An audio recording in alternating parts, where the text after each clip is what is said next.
পাকের বিধান অমান্য করবে তাদের জন্য আল্লাহ পাক শাস্তির জায়গা জাহান্নাম নির্ধারণ করে রেখে দিয়েছেন। আল্লাহ পাক বলেন, ইন্না জাহান্নামা কানাত মিরসাদা লিত্তাগিনা মাআবাল লাবিসিনা ফিহা আহকাবা। এই আয়াতে আল্লাহ পাক বলেন, ইন্না জাহান্নামা কানাত মিরসাদা, নিশ্চয় জাহান্নাম অপেক্ষা করতেছে, প্রতীক্ষা করবে কাদের জন্য? লিত্তাগিনা মাআবা, যারা সীমা লঙ্ঘন করেছে। সীমা লঙ্ঘনকারীদের আশ্রয়স্থল রূপে আল্লাহ পাক জাহান্নামকে বানিয়ে রেখেছেন। সীমা লঙ্ঘন করেছে কারা? সীমা নির্ধারণ করে দিয়েছেন আল্লাহ পাক, এই কাজ করা যাবে, এই কাজ করা যাবে না। যারা আল্লাহ পাকের বিধানগুলো পালন করে না, শক্তি সামর্থ্য আছে, ইচ্ছা আছে, তারপরও আল্লাহ পাকের বিধান পালন না করে আল্লাহর সাথে সীমা লঙ্ঘন করেছে।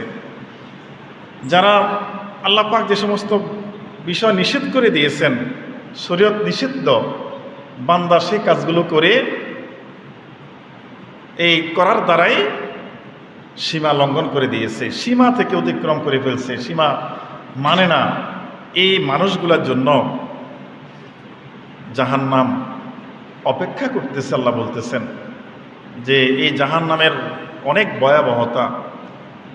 আর কতদিন থাকবে জাহান্নামে? এই আয়াতের পরে আল্লাহ পাক বলেন, লাবিসিনা ফিহা আহকাবা, শতাব্দীর পর শতাব্দী জাহান্নামীরা জাহান্নামের মধ্যে অবস্থান করবে, শাস্তি ভোগ করবে। শাস্তি ভোগ করার সাথে সাথে তাদের চেহারা, তাদের শরীর জ্বলে পড়ে থাকবে না। একটা সময় আবার শরীরকে ঠিক করে দিয়ে আবার জ্বালানোর ব্যবস্থা করবে। এইভাবে শতাব্দীর পর শতাব্দী, লাবিসিনা ফিহা আহকাবা, শতাব্দীর পর শতাব্দী আল্লাহ পাক আযাবে গ্রেফতার করে রাখবেন যদি বান্দা সীমা লঙ্ঘন করে, আল্লাহ পাকের বিধান পালন না করে। এই শাস্তি দিয়ে আল্লাহ কোনো লাভ নাই বান্দাদেরকে। অন্য আয়াতে আল্লাহ পাক বলেন, মা ইয়াফআলুল্লাহু বিআযাবিকুম ইন শাকারতুম ওয়া আমানতুম। আল্লাহ পাক আয়াতে বলেন কি লাভ হবে আল্লাহ পাকের? বিআযাবিকুম, তোমাদেরকে আযাব দিয়ে কি লাভ হবে? কোনো লাভ নাই। যদি ইন শাকারতুম, যদি তোমরা শুকরিয়া জ্ঞাপন করো, ও আমানতুম, এবং তোমরা যদি নেক আমল করো বিশ্বাসের সাথে, আল্লাহর প্রতি যদি পরিপূর্ণ বিশ্বাস করো এবং নেক আমল করো, এই কাজটা করলে আল্লাহ পাক বলেন আল্লাহ পাকের কী লাভ হবে বান্দাদেরকে আযাব দিয়ে। তাহলে আমরা শুকরিয়া জ্ঞাপন করার জন্য আল্লাহ পাক বলছেন, শুকরিয়া যারা জ্ঞাপন করবে তাদেরকে আল্লাহ পাক আযাব দিবেন না। শুকরিয়া জ্ঞাপন, আল্লাহ পাক আমাদেরকে প্রথমে যে শরীর দিয়ে দুনিয়াতে পাঠিয়েছেন, অনেকের এক পা নাই, দুই পা নাই, হাত একটা নাই, চোখ সমস্যা, ব্রেন সমস্যা, শারীরিক প্রতিবন্ধী, কত সমস্যার মধ্যে মানুষ আছে। এর মধ্যে যে আমরা আল্লাহ পাকের দয়ায় সুস্থ অবস্থায় আছি, সুস্থ দেহে আছি, শুকরিয়া জ্ঞাপন করতে হবে। আল্লাহ পাক এই দুনিয়ার মধ্যে দুনিয়া সাজাইয়েছে মানুষ দিয়ে, কত ধর্মের, কত মতের, কত মানুষ। আল্লাহ পাক যে আমাদেরকে মুসলমান বানিয়েছেন, এটা একটা শুকরিয়ার ব্যাপার, শুকরিয়া করতে হবে। কত মানুষ অনাহারে অর্ধাহারে দিন কাটায়। আমরা যে আল্লাহ পাক তিন বেলা খাওয়ার যে আল্লাহ পাক ব্যবস্থা করেছেন, এই জন্য শুকরিয়া জ্ঞাপন করা দরকার। এই শুকরিয়া জ্ঞাপন করে আল্লাহ পাকেরকে সিজদা দিতে হবে। নামাজ, রোজা, হজ, যাকাত, তাসবিহ, তাহলিল, কোরআন তেলাওয়াত, জিকির আজকার সবগুলোই ইবাদত বন্দেগী করলে আল্লাহ পাক বলছেন এই বান্দাদেরকে আল্লাহ পাক আযাব দিয়ে কোনো লাভ নাই। অন্য আয়াতে আল্লাহ পাক বলেন, আল্লাহ পাক অন্য আয়াতে বলেন, ইয়া আইয়ুহাল্লাযীনা আমানু কু আনফুসাকুম ওয়া আহলিকুম নারা। মুমিনদেরকে উদ্দেশ্য করে আল্লাহ পাক বলেন, হে মুমিনেরা, কু আনফুসাকুম, কঠিন জাহান্নাম থেকে নেক আমলের মাধ্যমে তোমরা নিজেদেরকে বাঁচাও, তোমার পরিবারকেও জাহান্নাম থেকে বাঁচাও। আল্লাহ পাকের নির্দেশ, বাঁচাতে হবে, নিজেও বাঁচতে হবে, পরিবারকে আল্লাহ পাকের আযাব থেকে বাঁচাতে হবে। নির্দেশ দিয়েছেন কে? আল্লাহ। আল্লাহ দিয়ে দিয়েছেন। কু আনফুসাকুম, তোমরা নিজেদেরকে বাঁচাও, ও আহলিকুম, তোমাদের পরিবারকে বাঁচাও নারা, জাহান্নামের আগুন থেকে। আর এই জাহান্নামের আগুন থেকে বাঁচানোর একমাত্র শুধুমাত্র মাধ্যম হলো, সেটা হলো নেক আমলের মাধ্যমে আর গুনাহের কাজ ছেড়ে দেওয়ার মাধ্যমে। এই ছাড়া জাহান্নাম থেকে মুক্তির কোনো পথ আল্লাহ পাক খোলা রাখেন নাই। এই জন্য আমাদেরকে যে জাহান্নাম থেকে আল্লাহ পাক বারবার বলছেন তোমরা জাহান্নাম থেকে বেঁচে থাকো, জাহান্নামকে ভয় পাও, কঠিন জায়গা। রাসূল পাক সাল্লাল্লাহু আলাইহি ওয়াসাল্লাম মেরাজ শরীফে গিয়ে স্বচক্ষে এই জাহান্নাম দেখে আসছেন, জান্নাত দেখে আসছেন। জাহান্নামে যে কত ভয়াবহতা, কত আযাব আল্লাহ পাক সেখানে নির্ধারণ করে দিয়েছেন, রেখে দিয়েছেন। রাসূল পাক সাল্লাল্লাহু আলাইহি ওয়াসাল্লাম সেটা দেখে আসছেন, দেখে এসে উম্মতদেরকে সতর্ক করেছেন জাহান্নাম অনেক কঠিন জায়গা, সেখানে সহ্য করার মতো না। হাদিস শরীফে আসছে عن أبي هريرة رضي الله تعالى عنه عن النبي صلى الله عليه وسلم قال أوقد على النار 1000 سنة حتى احمرت ثم أوقد عليها 1000 سنة حتى ابيضت ثم أوقد عليه 1000 سنة حتى اسودت। আল্লাহ রাসূলের হাদিস, রাসূল পাক সাল্লাল্লাহু আলাইহি ওয়াসাল্লাম বলেন যে জাহান্নাম, যে আল্লাহ পাক বলছে জাহান্নাম থেকে বাঁচার জন্য, জাহান্নামের মধ্যে নার, আগুন, আগুনগুলা কি অবস্থায় আছে? আল্লাহ পাক প্রথম আগুনকে সৃষ্টি করেছেন। আগুনকে সৃষ্টি করার পরে যেরকম আমাদের স্বাভাবিক আমরা রান্না বান্না করি, আলোর জন্য ব্যবহার করি, আগুনকে আল্লাহ পাক সৃষ্টি করেছেন। এই আগুনটাকে সৃষ্টি করে 1000 বছর এই আগুনটাকে ওকেদা উত্তপ্ত করেছেন, এটাকে আরো বেশি তেজস্ক্রিয় করেছেন, এটাকে আরো তীক্ষ্ণ করেছেন। করতে করতে তেজস্ক্রিয় করতে করতে 1000 বছর প্রজ্বলিত করার পর এটা রং ধারণ করছে, ইহমাররাত, লাল বর্ণ ধারণ করছে। প্রথম লাল ছিল না। আল্লাহ পাক আগুনকে বানানোর পরে 1000 বছর উত্তপ্ত করার পরে এই জাহান্নামের আগুন লাল হয়ে গেছে, আকার লাল ধারণ করছে। সে লাল আগুনটাকে সুম্মা উকিদা আলাইহি 1000 সানাতিন, আবার এই লাল আগুনটাকে আল্লাহ পাক 1000 বছর উত্তপ্ত করছে, তীক্ষ্ণতা বাড়িয়েছে। প্রজ্বলিত করতে করতে বাকি 1000 বছর যখন উত্তপ্ত করলো, সে আগুনটা রং হয়ে গেল আবিয়াদ্দাত, সেটা সাদা রং হয়ে গেল, লাল থেকে সাদা হয়ে গেল। সাদা রংটাকে বা সাদা আগুনটাকে সুম্মা উকিদা আলাইহা 1000 সানাতিন হাত্তা আসওয়াদাত, এবার সাদা আগুনটাকে আবার 1000 বছর উত্তপ্ত করার পরে সেটা রং হয়ে গেল আসওয়াদাত, কালো রং ধারণ করলো। তাহলে কয়েকটা স্টেপে প্রথম এই আগুনটাকে বানানোর পরে 1000 বছর প্রজ্বলিতর পরে লাল হলো, তারপরে 1000 বছর প্রজ্বলিত করার পরে সাদা হয়ে গেল, আবার সাদা আগুনটাকে 1000 বছর প্রজ্বলিত করার পরে সে রংটা হয়ে গেল কালো। আল্লাহ রাসূল বলেন ফাহিয়া সাউদা ও মুসলিমা, এখন ঘোর অন্ধকার কালো আগুনে জাহান্নামের মধ্যে রয়েছে। নাউযুবিল্লাহ। আপনার এই কঠিনতম আযাব শুধু আগুনে নয়, আগুনটাকে কত স্টেপে 3000 বছর এই প্রজ্বলন করতে করতে করতে করতে কালো রং ধারণ করে আছে। সেই আগুন এটা সহ্য করার মতো না, কঠিন আযাব। বারবার এই জন্যে আল্লাহ পাক বলছে যে আমাদেরকে উদ্দেশ্য করে কু আনফুসাকুম ওয়া আহলিকুম নারা, তোমরা নিজেরা এবং তোমার পরিবার সহ জাহান্নামের আগুন থেকে তোমরা বাঁচাও। জাহান্নামের আগুন থেকে যদি না বাঁচো, সে আগুনে তোমরা সহ্য করতে পারবে না। সবাই তো চায় আমরা জাহান্নামে না যাই, সবাই চায়।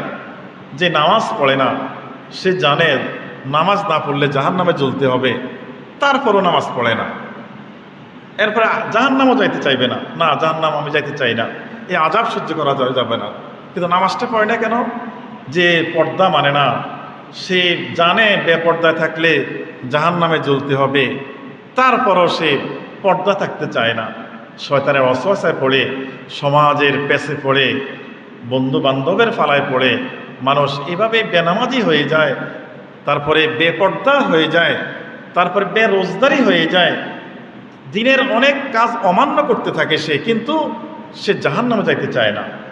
কিন্তু না যাইতে চাইলেও আল্লাহ পাকের পক্ষ থেকে ফেরেশতারা শিকল দিয়ে বেঁধে টেনে হিসড়ে এই পাপীদেরকে জাহান্নামে নিক্ষেপ করে দিবে। বাঁচার কোনো সুযোগ থাকবে না। একটি পন্থা বাঁচার, দুনিয়াতে আমল করতে হবে নেক আমল। নেক আমলের মধ্যে ফরজ আমলগুলা কোনো অবস্থায় বাদ দেওয়া যাবে না। পাঁচ ওয়াক্ত নামাজ ফরজ, হজ যাদের উপর ফরজ হয়েছে, জাকাত যাদের উপর ফরজ হয়েছে, রমজানের রোজা যাদের উপর ফরজ হয়েছে, এই কোনো অবস্থায় ছাড়া যাবে না ফরজ। হালাল হারাম বেঁচে চলতে হবে, পর্দা প্রশিদা মেনে চলতে হবে, নিজেদেরকে সংযম করে রাখতে হবে, উচ্ছৃঙ্খল করা যাবে না। উচ্ছৃঙ্খল যারা হয়ে যায় তাদেরকে আল্লাহ পাক জাহান্নামের মধ্যে বেষ্টন করে ফেলবেন। কারণ যেহেতু বলছে আল্লাহ পাক লিত্তগীনা মাআবা, সীমা লঙ্ঘন যারা করবে তাদের জন্য আল্লাহ পাক এই জাহান্নাম প্রস্তুত করে রেখে দিয়েছেন। এই জাহান্নামের তীব্রতার বিষয়ে আল্লাহ রাসূল অন্য হাদিসে বলেন, وعن أبي سعيد الخدري رضي الله تعالى عنه عن النبي صلى الله عليه وسلم السعود جبل من نار يتصاعد فيه 70 خريفا يهوى به كذلك في أبدا। আল্লাহ রাসূল সাল্লাল্লাহু আলাইহি হাদিসে বলেন, জাহান্নামের মধ্যে একটা পাহাড় রয়েছে, একটা পাহাড় রয়েছে যেটা সাউদ নাম রয়েছে। পাহাড়ের জাহান্নাম পুরোটাই আগুন, আগুনের ভিতরে পাহাড়, পুরা আগুন, পুরা পাহাড়টাই আগুনের। এই আগুনের মধ্যে আল্লাহ রাসূল বলেন কিছু এত পাপিষ্ট তাদের শাস্তি এমনভাবে দিবেন জাহান্নামে নিক্ষেপের পরে শুধু জ্বলবে না, এই জ্বলার মধ্যেই ফেরেশতারা এই কিছু বান্দাকে, গুনাহগার বান্দাকে, সীমা লঙ্ঘনকারী বান্দাকে টেনে হিসড়ে শিকল লাগিয়ে এই পাহাড়ের উপরে উঠাতে থাকবেন টেনে টেনে। আর টেনে টেনে উঠতে উঠতে আস্তে আস্তে খসতে খসতে চামড়া গোস্ত সব পাহাড়ে থেকে যাবে, একেবারে কঙ্কাল নিয়ে উঠবে পাহাড়ের উপরে। সময় লাগবে কতক্ষণ? আল্লাহ রাসূল বলেন সেই সাউদ নামক পাহাড়ের মধ্যে উপরে উঠতে উঠতে তার 70 বছর সময় লাগবে। জাহান্নামের তলদেশে পাহাড়, এই পাহাড়ের মধ্যে মানুষটাকে শিকল বেঁধে, মানুষগুলা যেগুলা এই শাস্তির মধ্যে পড়ে যাবে, শিকল বেঁধে টেনা টানা হিস্সা করতে করতে উঠতে উঠতে 70 বছর লাগবে সাউদ পাহাড়ের উপরে উঠতে। এই উপরে ওঠার পরে আবার তাকে টেনে নিচে ফেলে দেওয়া হবে, আবার 70 বছর উঠানো হবে, নামানো হবে। ও একবার উঠলেই শেষ, শরীর আবার ঠিক করা হবে, আবার নিচে, আবার শরীরটাকে ঠিক করবে, আবার উঠাবে। এইভাবে শাস্তি শাস্তি ইহুয়া বিহি কাযালিকা ফি আবাদা। আল্লাহ রাসূল বলেন এইভাবে শাস্তি তার সব সময় চলতেই থাকবে, বন্ধ হবে না। এই আযাব সহ্য করার মতো না।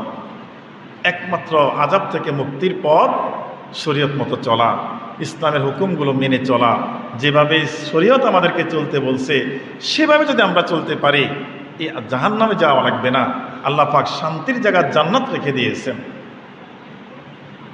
আর তীব্রতার বিষয়ে আল্লাহ রাসূল হাদিস শরীফে বলেন, ওয়ান আবি হুরায়রা রাদিয়াল্লাহু তাআলা আনহু قال ان الحميم لا يصب على رؤوسهم فيسقط الحميم।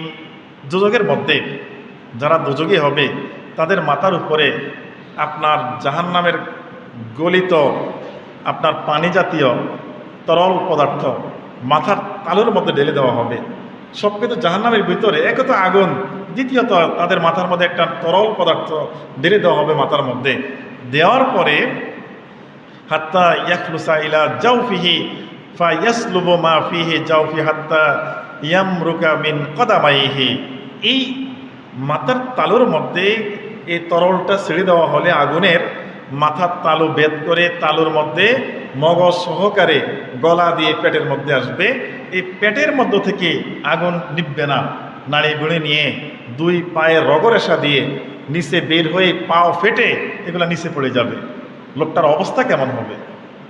এইভাবে অহুয়া সাহরুন সুম্মা ইউআদু কামা কানা, এইভাবে একবার যখন তার অবস্থা শেষ, পুরা চামড়া গোস্ত নিয়ে সব পড়ে যাবে, আবার তার গোস্ত ঠিক করা হবে দেহটাকে, আবার শুরু হবে আযাব। এই জন্য যে একবার শরীর নষ্ট হয়ে গেছে আযাব মনে হয় কমে যাবে, বিষয় এরকম নয়। জাহান্নামের বিধানই হলো তার শরীর যখন শেষ হয়ে যাবে হাড্ডি থাকবে, জান নষ্ট হবে না, হাড্ডির ভিতরে জানটা থাকবে শাস্তির জন্য। এই আবার এই হাড্ডি সহকারে আবার দেহ তৈরি করে ফেলবে, আবার শাস্তি দিবে। এই আযাব সহ্য করার মতো না। সুতরাং এই আযাব থেকে রক্ষা পাইতে হইলে আমাদেরকে শরীয়ত মতো চলতে হবে, নামাজ রোজা ঠিক মতো করতে হবে, পর্দা পশিদা হালাল হারাম মিথ্যা ছেড়ে দিতে হবে। এগুলা না করলে এই আযাবে গ্রেপ্তার আমরা হয়ে যাব। আল্লাহ যেহেতু বলছে তুমি বাঁচলে হবে না, কু আনফুসাকুম ওয়া আহলিকুম নারা, তুমিও বাঁচবে, তোমার পরিবারকেও বাঁচাও জাহান্নামের আগুন থেকে। তুমি নামাজে আসছো, সন্তান আসে না, সন্তানকে আনতে হবে। তুমি নামাজে চলে আসছো, স্ত্রী ঘরে নামাজ পড়ে না, না তাকেও নামাজ পড়ার জন্য উঠিয়ে দিতে হবে। একলা চললে হবে না, পরিবার সহকারে জাহান্নামের আগুন থেকে নিজেদেরকে রক্ষা করতে হবে। অন্য হাদিসে আল্লাহ রাসূল বলেন এই যে আযাব, এই আযাবের বিষয়ে যে কঠিনতম আযাবের মধ্যে একটা হালকা আযাব রয়েছে, সেটা কি? হাদিস শরীফে আছে ওয়ান আব্দুল্লাহ ইবনে আব্বাস রাদিয়াল্লাহু তাআলা আনহু قال قال رسول الله صلى الله عليه وسلم أهوان أهل النار عذابا أبو طالب وهو متنعل بنعليه يغلي منه دماغه। বুখারী শরীফ থেকে হাদিস, রাসূল পাক সাল্লাল্লাহু আলাইহি ওয়াসাল্লাম বলেন আহওয়ানু আহলিন নার আযাব আবু তালেব। আবু তালেব রাসূল পাক সাল্লাল্লাহু আলাইহি ওয়াসাল্লামের চাচা, একেবারে সুখে দুঃখে লালন পালন করে মন থেকে মহব্বত করে আল্লাহ রাসূলকে এই কাফের কুফফারদের হাত থেকে আবু তালেব রক্ষা করেছেন। আবু তালেব ঢাল হয়ে দাঁড়িয়েছেন। কাফেররা আবু তালেবের ভয়ে আল্লাহ রাসূলের প্রতি আক্রমণ করতে পারে নাই। কিন্তু শেষ পর্যন্ত আবু তালেব যখন মৃত্যুর সময় চলে আসলো, আল্লাহ রাসূলের প্রতি মহব্বত ছিল, অনেক মহব্বত ছিল, বাতিজা হিসাবে সারা জীবন আগলিয়ে রেখেছেন। শেষ মুহূর্তে আল্লাহ রাসূল বলেন, চাচা আপনি আমার জন্য অনেক কষ্ট করেছেন, আমি যেন আপনার জন্য কিছু করতে পারি, আপনি একটু শেষ মুহূর্তে কালেমাটা পড়ে যান। আবু তালেব যখন মৃত্যু সজ্জায়, কুরাইশরা এসে বলতেছে আবু তালেব তুমি যদি এখন তুমি নামাজ এই কালেমাটা পড়ো, আজীবন মানুষ তোমাকে ধিক্কার দিবে। আবু তালেব মৃত্যুর আগে ভয় পেয়ে গেছে, কালেমা পড়ে ফেলছে, ধোকায় পড়ে গেল আবু তালেব, না কালেমা পড়তে চায় না। কিন্তু আল্লাহ রাসূলকে খুব মহব্বত করত, বিশ্বাস করত, চিনত যে আল্লাহ রাসূল যে শেষ নবী। তারপরও আল্লাহ রাসূল বলছে যদি আপনি আমাকে যদি নবীও না মানেন, কমপক্ষে লা ইলাহা ইল্লাল্লাহ শব্দটা বলেন, সেটাও বলতে দেয় নাই। না দেওয়ার কারণে, ঈমান না থাকার কারণে আল্লাহ রাসূল সাল্লামকে মহব্বত করেছে। সেজন্য আবু তালেবের জন্য আল্লাহ পাক কিছু আযাব কমিয়ে দিয়েছেন। কেমন? আল্লাহ রাসূল বলেন অহুয়া মুতানাইলুম বিনা আলাইহি ইয়াগলিব মিনহুমা দিমাগুহু। বেশি কিছু করবে না, দুইটা জুতা, এক জোড়া জুতা, জাহান্নামের আগুনের জুতা, পুরাটাই আগুন। এই আগুন দুইটা ওনার পায়ে পড়িয়ে দেওয়া হবে বেল দিয়ে। দেওয়ার পরে এই আগুনের তাপে পুরা দুই পা সিদ্ধ হয়ে উপরে উঠতে উঠতে এই ভিতরে কলিজা সহকারে সিদ্ধ হয়ে মাথার মগজের মধ্যে আগুনের তাপ আসবে, মাথার মগজগুলো টকবক করবে, মনে হয় যেন ভাত উতরাইতেছে। আল্লাহু আকবার! শাস্তিটা কেমন! এটা হচ্ছে কম শাস্তি কাউকে দেওয়া হবে না, একেবারেই কম শাস্তি। সেটা হলো এই অবস্থা। এটাই তো সহ্য করার মতো কোনো সুযোগ আছে আমাদের? সুতরাং একটাই কাজ, আমাদের ফিরে আসতে হবে, বেনামাজিরা নামাজে আসতে হবে, যারা অন্যায় করতেছে অন্যায় থেকে জায়গায় আসতে হবে। মুসলমান আমরা মুসলমানের নিয়ম নীতি মেনে চলতে হবে, শরীয়ত মেনে চলতে হবে। তা না হলে এই আযাবের মধ্যে আমরা সহ্য করতে পারবো না। আর আযাবে একবার পড়ে গেলে তখন যতই চিল্লাচিল্লি করা হবে, তওবা করা হবে, আল্লাহ পাককে ডাকা হবে, তখন আল্লাহ পাক আর রহমতের দৃষ্টিতে তাদের দিকে আর তাকাবেন না, যেহেতু একবার জাহান্নামের ফয়সালা হয়ে গিয়েছে। একটা সময় যারা ঈমান নিয়ে মৃত্যুবরণ করবে, ঈমান নিয়ে যারা মরবে, হাজার হাজার লাখো বছর জাহান্নামে জ্বলার পরেও একটা সময় ঈমানের কারণে আল্লাহ পাক তাদের মুক্তির ব্যবস্থা করবেন, জান্নাত দিবেন। তবে সেটা যে কত বছর পরে, কত সময়ের পরে, এটা বলার সুযোগ থাকবে না। ঈমানটা অনেক বড় দৌলত। ঈমান না থাকলে আবার আমল করবেন, এই আমলও কাজ হবে না। আল্লাহর প্রতি, আল্লাহ রাসূলের প্রতি অগাধ একেবারে দৃঢ় বিশ্বাস না থাকলে ঈমান মজবুত হবে না। সময়তে হাজিরিন, এই কঠিনতম জাহান্নামের মধ্যে কিছু মানুষ আমাদের সমাজের মধ্যে দেখবেন খুব দাম্ভিকতা নিয়ে, অহংকার নিয়ে চলাফেরা করে। মনে হয় যেন কিছু একটা হয়ে গেছে। কিছু টাকা থাকলে, শরীরটা সুস্থ থাকলে, পরিবারটা ভালো থাকলে একেবারে হাঁটে মনে হয় যেন অহংকার সাথে। এরকম যারা করবে এদেরকে একটা শাস্তির বিষয় আল্লাহ রাসূল বলছেন। শাস্তিটা কেমন? ইয়রশারুল মুতাকাব্বিরিনা আমসালাজ জারি ইয়াউমাল কিয়ামাতি ফি সুওয়ারির রিজালি ইয়াগশাহুম যুল্লুন মিন কুল্লি মাকানিন ইউসাকুনা ইলাস সিজনি মিন জাহান্নাম। তাদেরকে বেশি কিছু করবেন না। প্রথম তারা যে তাকাব্বুরি করছে, মুতাকাব্বির, অহংকার করছে দুনিয়ার মধ্যে, এই অহংকারের দরুন তাদেরকে একেবারে ছোট পিপিলিকার মতো করে ফেলবে। একেবারে ছোট মানুষটা যদি একেবারে ছোট হয়ে যায় কি অবস্থা, বলতে আল্লাহ রাসূল বলছে যে চতুর্পাশ দিয়ে তাকে ইয়াগশাহুমুল যুল্লু মিন কুল্লি মাকান, চারপাশ থেকে তাকে অপমান করবে সব ফেরেশতারা। অথবা যেই দেখে চরম অপমান করবে, যে এক একটা মানুষ 60 হাত লম্বা, কত মানুষ সেখানে। আর এই কিছু মানুষ রয়েছে একেবারে পিপিলিকার মতো, ছোট করে ফেলছে। ওই যে দুনিয়াতে অহংকার করছে, সেখানে অহংকারকে দমানোর জন্য তার শাস্তি হলো তাকে একেবারে ক্ষুদ্র করে ফেলছে। সবাই বড়, সে ক্ষুদ্র। দুনিয়াতে বলছে আমি বড়, সবাই ছোট। আর জাহান্নামে তাদেরকে নিক্ষেপ করে বলবে তুমি সবার চেয়ে ছোট, তোমার চেয়ে সবাই বড়। এই জন্য অহংকার করা যাবে না, দাম্ভিকতা নিয়ে চলা যাবে না। এটা শরীয়ত কখনোই সমর্থন করে না। তারপরে করবে কি, ইলাসিদনি মিন জাহান্নামে ইউসাম্মা বাউলাস। বাউলাস নামক একটা জায়গা আছে জাহান্নামের ভিতরে, গর্তের ভিতরে। সেই বাউলাস নামক জায়গার মধ্যে তাদেরকে নিক্ষেপ করা হবে। তাআলুহুম নারুন আনহারে ইউসকাউনা মিন গুসাইন আহলিন নার। একেবারে এই জায়গাটা এত খারাপ, আপনার জাহান্নামের তলদেশে আরেকটা গর্ত বাউলাস। ওই জাহান্নামী যারা জ্বলে পড়ে শরীরের থেকে রক্ত পুষ বের হয়ে ওই গর্তের মধ্যে পড়ে। আর ওই গর্তের ভিতরে এই তাকাব্বুরি যারা করেছে, অহংকার করেছে, এদেরকে আল্লাহ পাক রাখবেন। একত আগুন, দ্বিতীয়ত এই জাহান্নামীদের গলিত সব ময়লা আবর্জনা তার মুখের মধ্যে পড়বে। এই কঠিন জায়গা, সেখানে বাঁচার সুযোগ নেই। চিল্লাইলেও সে কেউ শুনবে না, কারণ শক্ত হৃদয়ের ফেরেশতাদেরকে আল্লাহ পাক জাহান্নামে রেখে দিয়েছেন যেন কোনো মানুষের প্রতি, কোনো জীবের প্রতি তাদের আকুতির কারণে, চিল্লানের কারণে কোনো দয়া না আসে।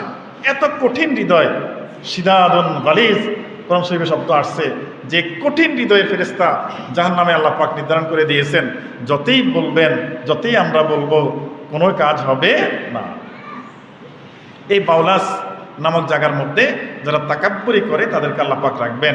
এমনি করে আল্লাহ রাসূল জাহান্নামীদের অনেক শাস্তি মেরাজ শরীফে গিয়ে দেখে আসছেন। আর এই জাহান্নাম থেকে বাঁচার জন্য আল্লাহ পাক এবং আল্লাহ রাসূল সাল্লাল্লাহু আলাইহি ওয়াসাল্লাম আমাদেরকে যে পথ শিক্ষা দিয়েছেন, তোমরা দিন শরীয়ত মেনে চলো, তোমরা হালাল হারাম মেনে চলো, পর্দা পশিদা মেনে চলো, জাহান্নামে যাওয়া লাগবে না। আল্লাহ পাকের শান্তির জান্নাত তোমাদের জন্য নির্ধারণ করে দিয়েছেন। আল্লাহ পাক আমাদেরকে এই কঠিনতম জাহান্নাম থেকে বেঁচে থাকার তৌফিক দান করুক। সবাই বলুন আমিন। ওয়া আখির দাওয়ানা আলহামদুলিল্লাহি রাব্বিল আলামিন।